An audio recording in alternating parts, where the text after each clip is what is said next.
You're listening to the Chronicles of a Gooner, the Arsenal podcast. I'm Martin Tyler, and you're listening to Harry Symeou.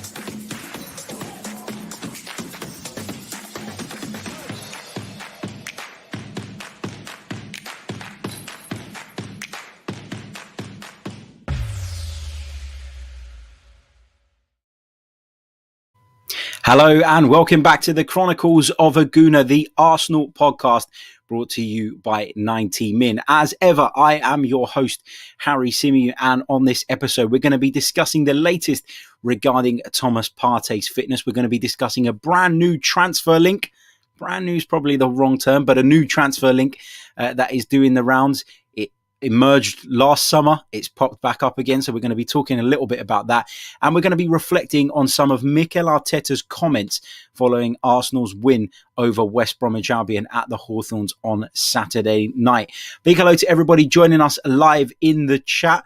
Hope you're all well. Welcome to the program. Don't forget, before we get into it, if you haven't already, smash the like button if you're watching us via YouTube or Facebook or Twitter or Periscope, wherever it is you join us from. Hit that like button and subscribe to the channel if you are new. Right, big hello to the guys in the live chat. To Carrie, who says you were late. Yeah, I was a couple of minutes late. I apologize. To Bad Boy, to Omar, to Nithin, and to Liam, who says, afternoon, Harry, hope you're feeling well. Much better, thank you, mate, for asking. Really appreciate it. Let's discuss the news regarding Thomas Partey's fitness. Now, Mikel Arteta revealed that Thomas Partey is feeling good, but needs another couple of sessions before he'll be in contention to play. So there is, reading between the lines, a very strong chance that Thomas Partey could be fit enough to be involved in our upcoming FA Cup tie next weekend with Newcastle United at the Emirates Stadium. Now, Thomas Partey, when he came into the side, I don't think anybody can deny he made an instant impact. He brought a new dynamism, a new physicality, a new dominance to our midfield. And unfortunately, fitness has been a bit of an issue for Thomas Partey since he joined the club. Picked up that injury initially against Aston Villa, went off at half-time that day, was rushed back, in my opinion, for the North London derby against Spurs. And then we all saw what happened there. Thomas Partey having to come off again in the first half. And it just felt like it was all a little bit rushed. And it was all a bit of a, I'm not going to say an unnecessary risk, because Arsenal were in a really bad run of form. It was the North London derby. If there's a game that you do take a risk for, that is the one. And so I could understand why Mikel did what he did. Obviously, Mikel would have had data and information and medical advice to go by that we as fans wouldn't have had access to.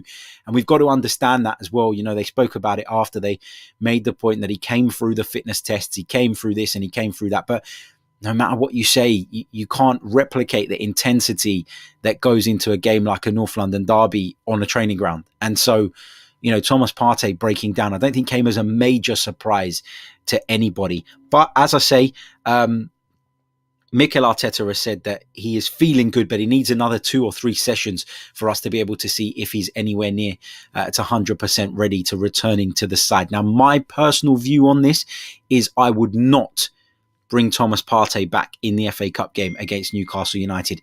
No matter how fit he is, no matter what the fitness tests say, no matter what the situation is, I would not bring Thomas Partey back into the team for that game. I don't think it's important enough. And, you know, I know it's our cup and I know that we're defending our cup, and obviously we don't want to let it go without a fight, without a battle. But for me, Thomas Partey has shown already in his short time at Arsenal, in the handful of games he's played, that he is a transformative player in the sense of he can completely transform our midfield and make it so much closer to what we need it to be. Add to that the fact that we seem to have found a bit of a better combination in the forward positions as well. And I think Arsenal could really, really be on the up with a fit and ready and firing Thomas Partey. And as I say, the FA Cup game just feels like a bit of an unnecessary risk for me. If I was Mikel Arteta, I'd be looking ahead to the game against Crystal Palace, which comes up on the 14th at the Emirates Stadium in the Premier League. That is the one I'd be aiming for with regards to Thomas Partey's return. So, yeah, that's that's my thoughts on the Thomas Partey thing. It is obviously encouraging that he could be back sooner rather than later. It is encouraging that we're even discussing Thomas Partey potentially returning next weekend. But for me, give him a break. Make sure that he is 100% fit before you throw him into a game. Cal Sandu says maybe 20 minutes towards the end, need to bring him in slowly. That's a shout. That is a very fair shout. If Thomas Partey shows good signs between now and the Newcastle game, why not have him on the bench? Why not give him 15, 20 minutes at the end to get up to speed, get that intensity back in his game ahead of that Premier League game with Crystal Palace? But as I said, I wouldn't start him. I just don't see it being worth the risk. I've watched Newcastle United on a few occasions this season, and if we pick a strong enough team, no disrespect to Newcastle, but they're not very good. They're not a side I'd be overly concerned about, overly worried about, and so I wouldn't risk Thomas Partey in that game. Great if he's available, great if he's in and around the squad, great if he's in contention, because as I say, he is a transformative player whom I would love to have available to us right now. But we saw what happened last time when he was rushed back, and I'm just a little bit reluctant to see that happen once again. Let's see what some of you guys are saying with regards to Thomas Partey in the live chat. Don Juan said Partey had one major injury at his time with Madrid, during his time with Madrid, only to get an injury straight away at Arsenal. We have no luck. Yeah, completely agree. Completely agree with that. Ilka says, hope you're feeling better, Harry. Happy New Year 2021 from Helsinki, Finland. Thank you so much, mate. Happy New Year to you too. Big hello to Alfred. I've already brought up Cal's comment about him maybe playing 20 minutes towards the end. Martin the Gooner agrees with me. R.E. Partey. Big hello to Chris Georgiou. Happy New Year, Harry and family. And to you. He says, come on, Arsenal. Let's see. Bruce says, I totally agree with you. Don't rush it. AFC04 says, agreed, bro. We shouldn't bring Partey in. We should give him time to get 100% fit.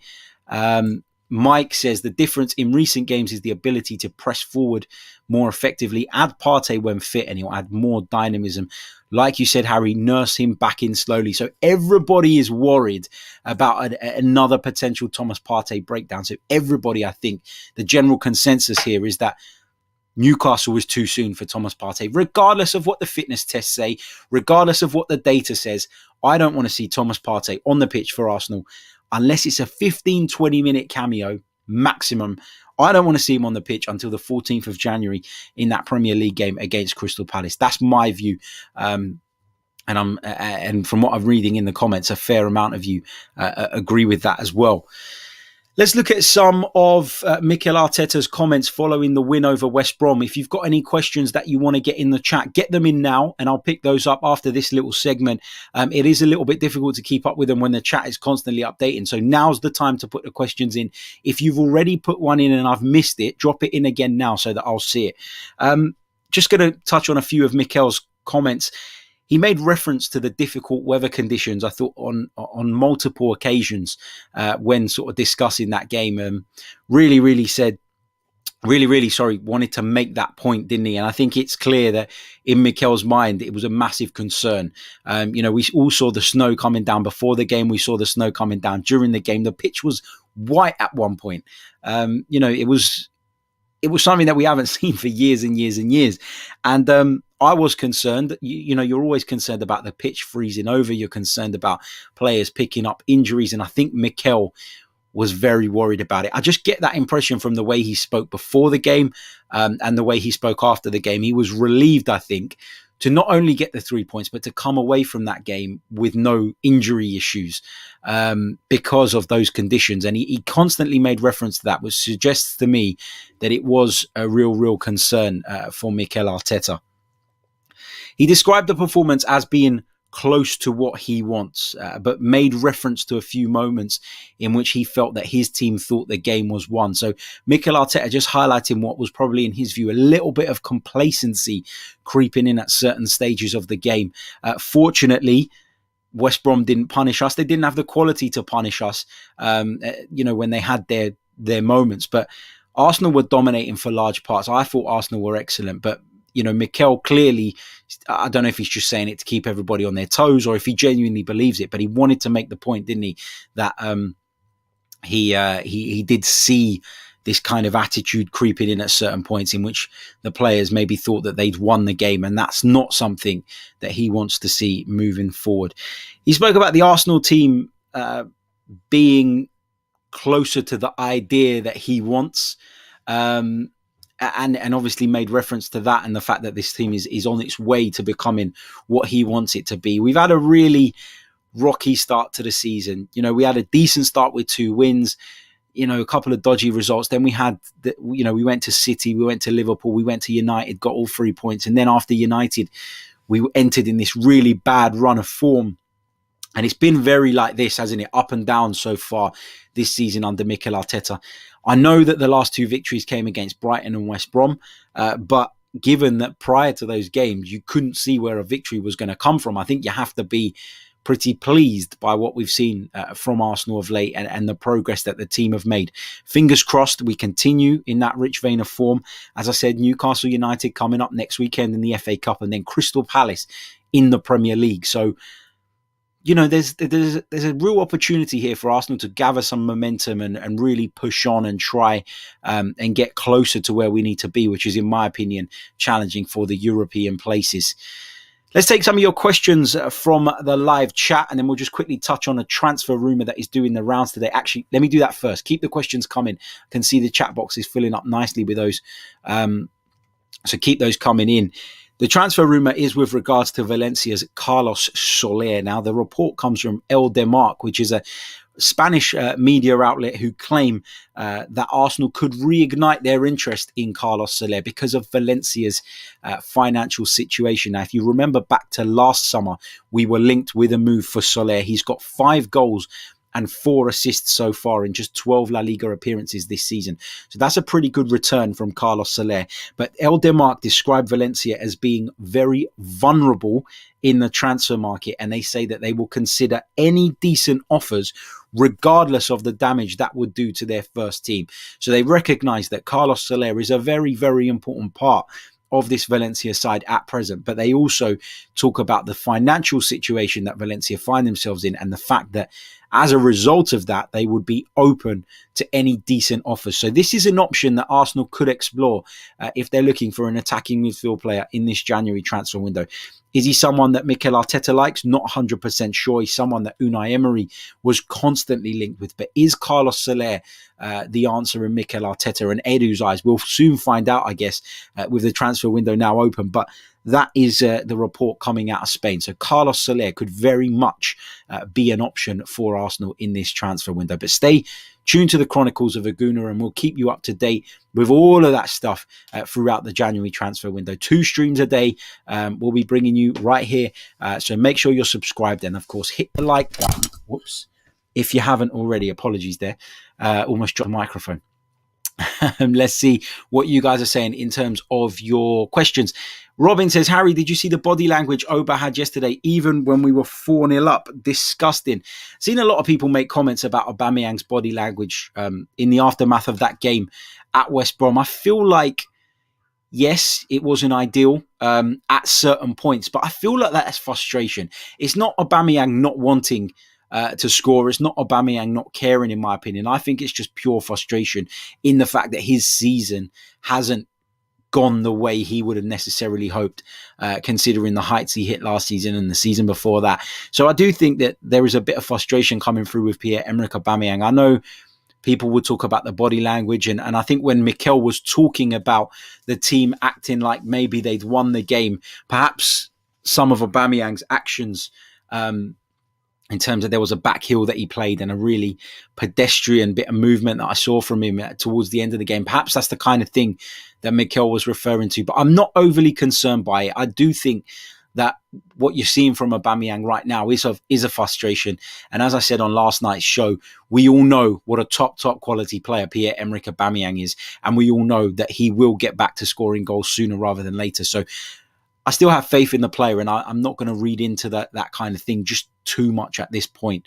Alex McCarthy says, Harry, where does this leave Nicolas Pepe? Well, at the moment, the performances of Bukayo Saka, of Emile Smith-Rowe, of Gabriel Martinelli, of Pierre-Emerick, I'm not going to say Pierre-Emerick Aubameyang, of Lacazette, they leave Nicolas Pepe sitting on the sidelines watching in, and that's where he needs to be. You know, at the end of the day, we'd all like to see, Nicolas Pepe do well at Arsenal. We'd all like to see him turn his career around and show the kind of form that earned him a move to the Premier League for such big money in the first place.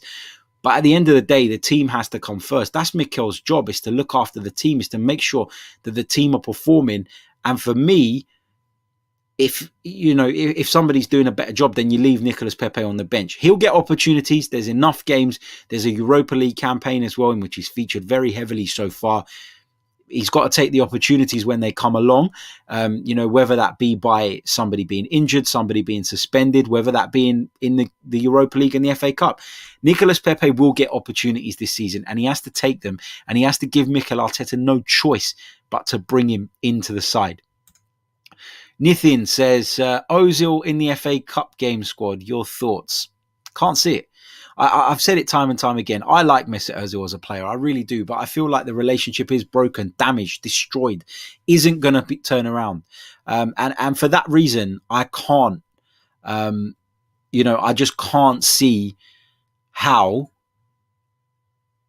he gets back into the squad. And I think that, I wouldn't be surprised if we did hear this month of some kind of agreement being put in place between Ozil and the club that sees him leave between now and the end of January, because this can't continue. This can't go on. Yes, he's being paid handsomely, but at what point as a footballer do you prioritize playing football? I think that he's got to do that. He didn't do it. He stayed in the summer, was frozen out, didn't have the chance to go anywhere. So nobody could really point the finger at him and criticize him. He didn't have a chance to go anywhere once that summer transfer window closed up until now. But now there is an opportunity. And so if Mesut does want to play football, and the club definitely aren't going to use him again and definitely don't see him as part of their plans for now and the rest of the season, then make some kind of deal, Arsenal, and let him go. Let's see what else you guys are saying. Liam says, did you catch Big Sam's post-match interview? If so, what were your thoughts? I've seen a couple of clips from it. He was absolutely rattled, wasn't he, when he was asked about his comments where he said that Arsenal were relegation rivals of West Bromwich Albion. He completely denied saying it, which is just typical Sam Allardyce, isn't it? And then he tried to turn it onto the reporter, suggesting that he'd been misquoted and all of that stuff. We all heard it come out of your mouth, Sam. You're an embarrassment. You're a dinosaur. I hope West Brom get relegated solely because, and let's have this right, I don't have any issue with West Brom. I never have.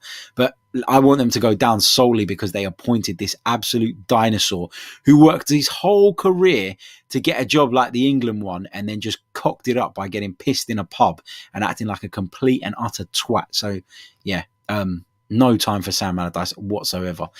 Talal Ashore says, do you think Arteta would drop Marie for Gabriel? Interesting one, this. And it's a debate that we touched on a little bit in our post-match reaction podcast last night following the game, whether we will see Gabriel come straight back into the side for Pablo Marie. I think it would be harsh on Marie if he was dropped now. Other people have discussed the possibility of the pair playing together. I don't see that, and I've said it before, I'll say it again just briefly, because I do believe that Mikel is very keen on having a right footer and a left footer. I said it again last night. You've seen partnerships of two right footers, two left footers work in the past. John Terry, Ricardo Carvalho is always the one that comes to my mind. Vidic and Ferdinand at Man United is another one. Toure and Campbell is another one during the Invincibles time. So it can work, but I think with the way that Mikel likes to see his team play out from the back, I think his preference is to have one of each. And it depends, will he really nail down on that preference? Will he really want to make sure that he gets that? Is it that important to him, I guess, is the point I'm trying to make, to have a right footer and a left footer? Or will he make an exception if both centre-backs are performing? We're going to have to wait and see. But right now, for me, you don't change a team that's performing very well. And it's unfortunate because Gabriel hasn't played badly. And we're in a situation now where he's had to miss out on a few games because of him being in contact with someone who tested positive for COVID and then him subsequently testing and all of that stuff. It's unfortunate, but that's just the way football works. If someone comes in and does a good job, then they shouldn't be dropped. And that's how you build a culture at a football club. And Mikel talks about that all the time. That's how you build culture. That's how you keep people on their toes. That's how you keep people performing at a high standard. So it would be extremely harsh to drop Pablo Mari now, in my opinion. Carrie says, should they play three at the back so they could play Mari, Holding and Gabriel together? Not for me. We've seen a far better balance to this Arsenal side over the last 3 games. And that's come with having a 2-man pivot, with having a number 10, and with playing a back 4. I think there will be times in game, maybe, you might get towards the end of a game where you're looking to consolidate what you have or to hold on to what you have. And then switching to a back 3 is an option. And we've shown under Mikel Arteta at times that we can play that way. So it's great to have that in the locker. But for me, it's not the way to start games. So no, I would prefer to see a back 4 and I'll switch to that maybe in game in certain scenarios if that's what the situation requires. Rahul says, would you take Oba out for the next Premier League game so that he can come off of the bench to get his form? Tough one, this. Again, I feel like I'm going over old ground, so I don't want to dwell on this too much in terms of repeating what I said yesterday. But I feel like because of the way Arsenal worked so hard to get Aubameyang to sign that new contract, they feel a loyalty to him, particularly Mikel Arteta. He feels like he owes him. He feels like by him staying at the club, it automatically means he should be in the side week in, week out. And I do fear that Mikel's going to try and shoehorn him in at times when it's probably not the right decision for the team. I don't think he'll start on the bench. I really don't. I think Mikel will find a way more often than not of keeping Aubameyang in the side. I really do. Marcin says, it was great to hear Tierney dismissing the weather conditions. He said that he's used to cold weather in Scotland. Good to see Warriors out there in the era of footballer snowflakes. I like what you've done there. Liam says, anybody who doesn't smash the like button is a Tottenham fan. Agreed. Hit the like button if you haven't already. Let me just pick out a few more questions at random. Shiro says, what would you do with Chambers? I would try him as a DM to free up the rest of the midfielders. Thought he never played that at Arsenal. I would keep him still. Callum, Rob, Gabby, Pablo, Saliba to stay. Callum Chambers has just got to get fit right now. When players come back from such long-term injuries like that, they've been out of the picture for such a long time. For a manager a manager's been planning without him and working without him for such a long time. It's now very difficult, in my opinion, to just go, Callum Chambers is back in the picture. Let's slot him in here, there, or wherever. Callum Chambers has to prove his fitness first and foremost. And like Nicolas Pepe, he will get opportunities in the cup competitions, I'd imagine. And he will need to take those opportunities when they come along and show Mikel Arteta that he can do a job. He can also do that on the training ground. We know that Mikel is not somebody who disregards the work done on the training ground. There are a lot of managers who have admitted over the years that they have players who train better than others, but those who deliver on the pitch on the match days are the ones who'll be prioritised. I don't see that with Mikel Arteta. I think training for him is a massive, massive thing, and I think he will do whatever he can to reward players where possible if they're training well. And so you've got to trust in Arteta that he's going to give people the opportunities when they deserve them, when they show that they deserve them. So, he's just got to be patient, Callum Chambers. Similar to a lot of players at the moment. We know the squad is massive. We know that Mustafi's probably going to be off. We know that Socrates is going to be off. And once all of those guys are gone, then obviously doorways open, don't they, for the likes of Callum Chambers. Chris Brown says Oba was just gutted he couldn't get on the score sheet, and that early chance he missed played on his mind. Just a bit out of sorts, that's all. He'll bounce back. Yep, going back to the Aubameyang thing, I think you're absolutely right. And Graham leaps to the defence of Aubameyang as well. He says, leave Aubameyang alone. It was only a few weeks ago we were talking about lack of threat, i.e. Lacazette, and now he's a world beater. Oba will come again. Yeah, I agree with that. I think we need to chill out a little bit on the Oba thing. Really do. Apologies if I'm skipping over some of your comments. It's purely because it means that whatever you've commented or asked about is something that I've touched on already. And I'm just conscious of time and repeating myself over and over again. So if I do skip past your comment, that is why. And it's not because I'm not reading them. I am skimming through all of them, as I always do. Let's pick up this one. This is an interesting one. And while I address this one, make sure you let me know in the live chat where it is right now that you are joining us from. Spam the chat box now, and I'll give you all a shout out between now and the end of the stream in a few minutes time. So fill up the chat box with where it is you are joining us from. And thank you so much. Nithin says, is Ainsley better than Hector at the top end of the pitch? I don't think he is. I really don't. Look, I think Bellerin has good and bad games. I think Maitland-Niles has good and bad games. I don't think any of them are world class, if that makes sense. I don't look at any of those two players and go, wow, they need to play week in, week out. They're that good. I just don't think that about either of them. I do think Bellerin, though, going forward, is probably a little bit more effective. I think he makes cleverer runs. And I think he makes the type of runs that Mikel Arteta wants to see. When Mikel's been talking about young players in recent weeks, and there's been a lot of praise directed at the likes of Smith Rowe, at the likes of Saka and the rest of them, Mikel always goes back to that point, doesn't he? That the senior players have to be helping them through that. The senior players have to be guiding them through that. And I think he sees Hector Bellerin as one of the natural leaders in this side. Whether you agree with that or not is a completely different matter. But I think that's how Mikel sees Hector.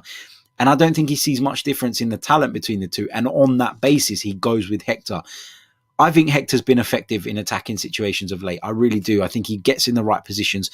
I think he plays clever cutbacks, and I think he's been pretty good.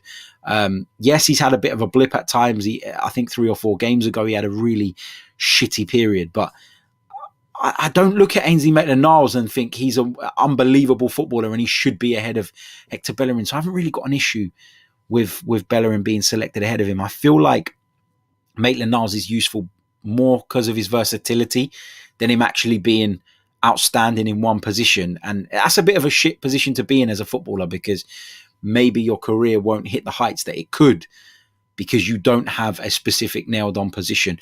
Maitland-Niles will tell you he's a midfielder. I don't see it. I really don't. And for me, I've got no issue with either of them playing, but I think Hector right now just edges it. Let's take this one from Mike, because it's a really good question, and I'm sure people are wondering what is going on with this situation. And that is the situation regarding William Saliba. Now, I'll give you guys sort of my rundown and my understanding of what is happening with regards to William Saliba. William Saliba obviously signed from St Etienne, loaned straight back to the French outfit for the season. That deal came to an end. There was a little bit of back and forward between the two clubs. St Etienne wanted him to play in the final after his St Etienne contract had expired. Arsenal didn't want that to happen. A, because they didn't want him to get injured, and B, because it would have meant that they had to pay some sort of fee to St Etienne for William Saliba playing X amount of games. So there was a lot of back and forward about that. I understand that the player wanted to play, and there was a little bit of a back and forward with that. Then William Saliba comes to Arsenal, joins up with the squad in the eyes of the current coaching staff, who, let's remember, had no hand in signing William Saliba. William Saliba's signing was done during Unai Emery's time, was done when Raul Sanllehi was calling the shots in the back room. So this is not a Mikel Arteta signing. This is not a signing that he and his coaching staff have put their heads together and decided would be one that they'd want to do. Saliba comes to the club. Arsenal look at him, Mikel Arteta and his staff look at him and decide that actually William Saliba is not quite at the level required in their eyes. He hasn't necessarily developed in the way that they thought he would have in that year, or that the previous regime thought he would have in that year that he spent back on loan at St Etienne. And that's very much where Mikel Arteta and his staff are at. There's been no denial of that. We know that William Saliba experienced some personal problems, the loss of his mother. And we're talking about an 18, 19-year-old kid here. Don't underestimate how much of an impact losing a parent would have on someone of that age.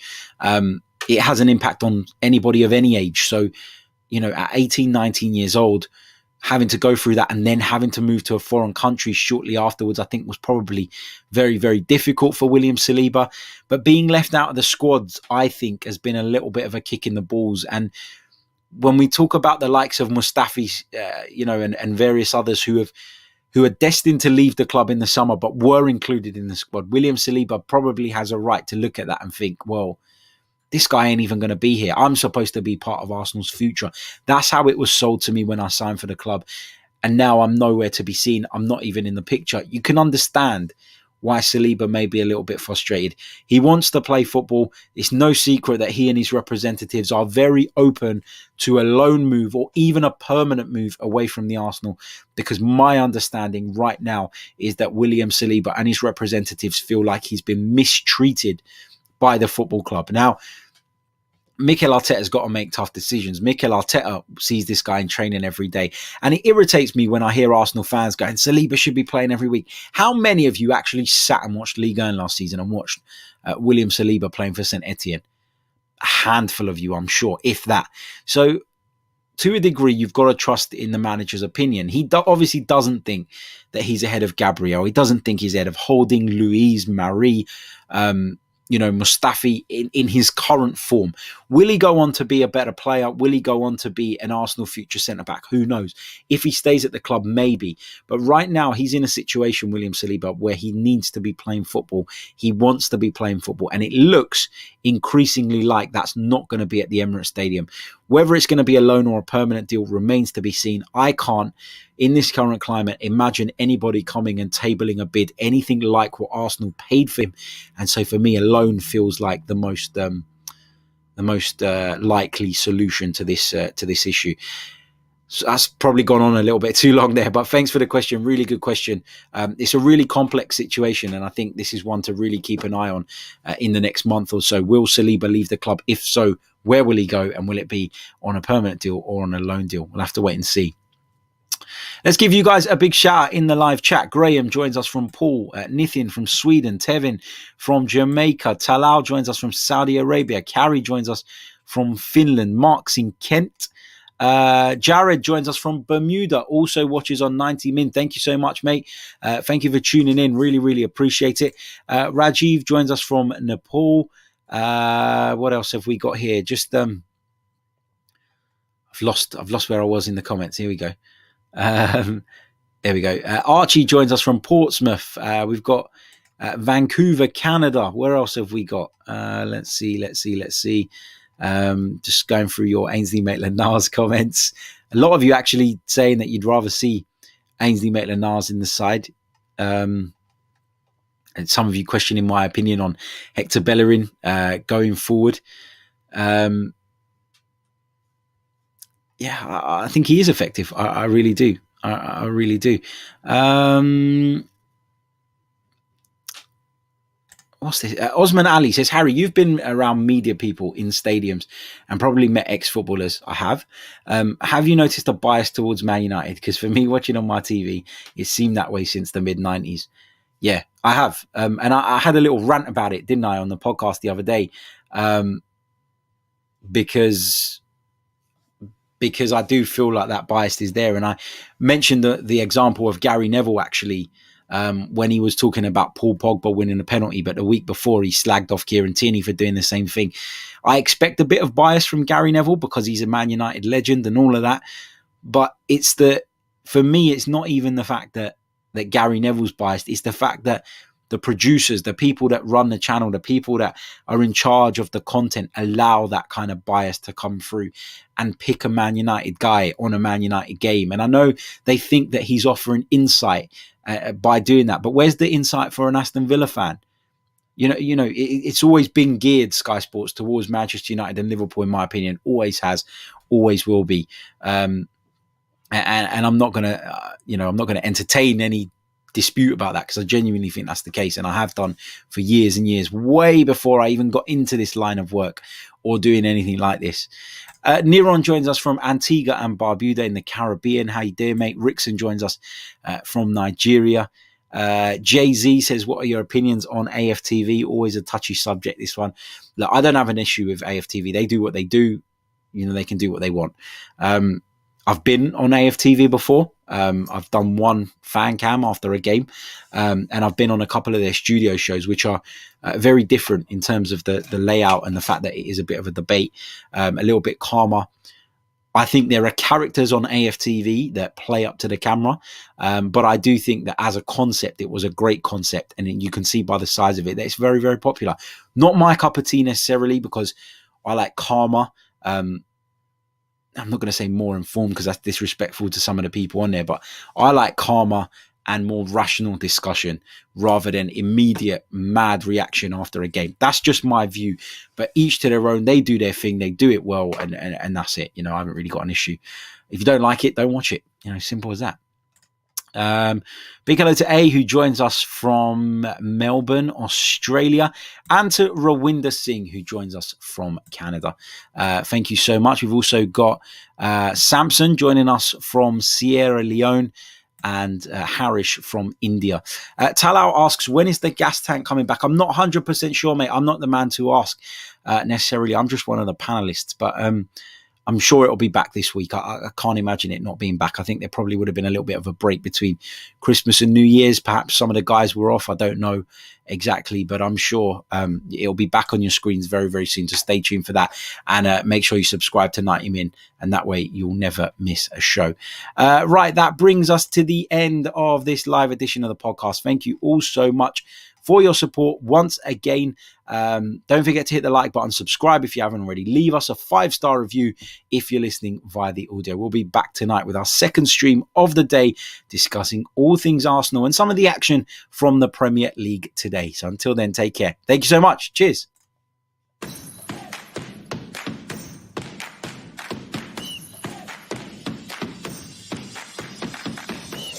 You're listening to the Chronicles of a Gooner, the Arsenal podcast. I'm Martin Tyler, and you're listening to Harry Symeou.